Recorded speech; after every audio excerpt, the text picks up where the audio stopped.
Ayan guys, tayo pupunta sa ating manukan dito sa ating kulungan ng manok.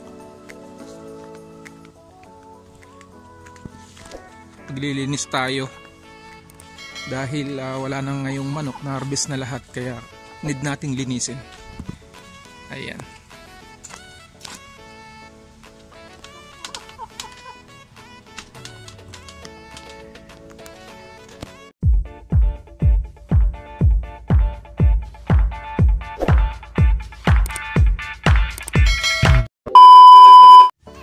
Ayun mga ka-farmers, tayo ngayon ay maglilinis ng ating kulungan ng manok. Yan. Dahil ngayon ay wala pa tayong manok na malalaki. Dahil ang manok natin ay ito pa lang, maliliit pa lang sila. Ka-harvest lang natin ng malalaki, yung mga dinispose natin. Kaya maraming naiwan na mga dumi dito, mga ipot-ipot nila. Need nating tanggalin to bago natin ilipat itong manok dito sa kabila. Bago ilipat dito, kailangan tanggal na yung mga dumi. Kasi minsan guys, naano rin nila to na parang nahihigaan nila, nagiging madumi yung manok tingnan. At pati natutukan nila yung dumi rin nila, kapwa dumi ng manok nila, natutukan nila. Kaya need talaga nating linisin guys. Pati itong ating mga painuman at saka itong patukaan, need din nating linisin. Para pagdating ng ating mga manok na sisiw, at saka ito, paglaki nito ay meron ng malinis na painuman sila. Kailangan natin itong sabunin para maalis yung mga bakterya. Yung guys, samahan nyo ako at maglilinis tayo ng ating kulungan ng manok na maraming ipot. Ito mga ka-farmers, at pasisilip ko sa inyo yung ating mga pakainan, ang ating mga feeder at saka waterer. Kung makikita nyo, sobrang dumi na nila. Ayan. Kaya need nating sabunin to, linisin isa-isa para yung mga bakterya niya ay matanggal. Ayan. At pati itong sahig na to, ito yung ating lilinisin ngayon. Yan, kung makikita nyo guys, ayan, punong-puno ng ipot yan sa mga singit-singit na mga sa kawayan na yan. Ayan, kita nyo. At tatanggalin natin siya ngayon. Meron ako ditong pressure washer.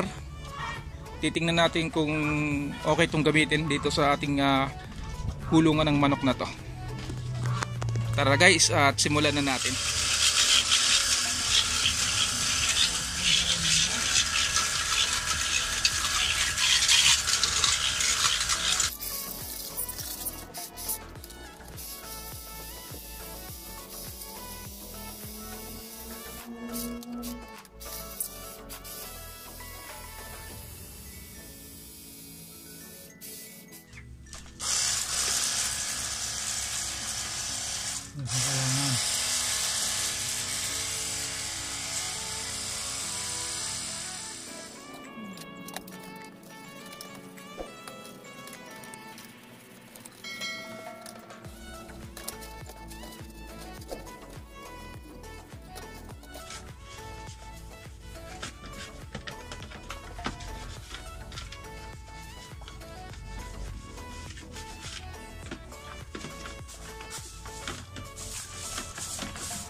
Ayan guys, makikita nyo malilinis na itong ating mga patukaan. Ayan. Andito yung tatay ko, katulong ko. Father, smile muna dyan. Ayan, katulong ko sa paglilinis guys ng sahig natin. Ayan. Kailangan natin talagang linisan tong ating sahig dahil kita naman nyo, sobrang daming ipot. Baka kasi matuka ng ating mga manok yan. Yung pa yung maging case ng sakit nila. Kaya need talaga nating linisan. Pati itong ating painuman at patukaan. Kailangan natin sabunin. Ayan. Dito sa kabila, andito yung ating 50 heads na mga manok.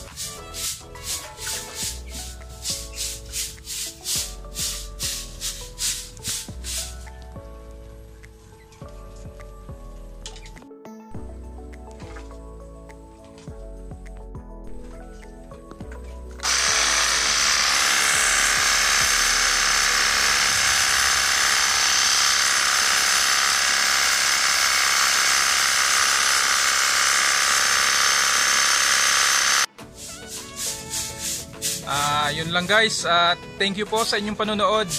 Shout out po sa lahat ng ating mga viewers at subscriber.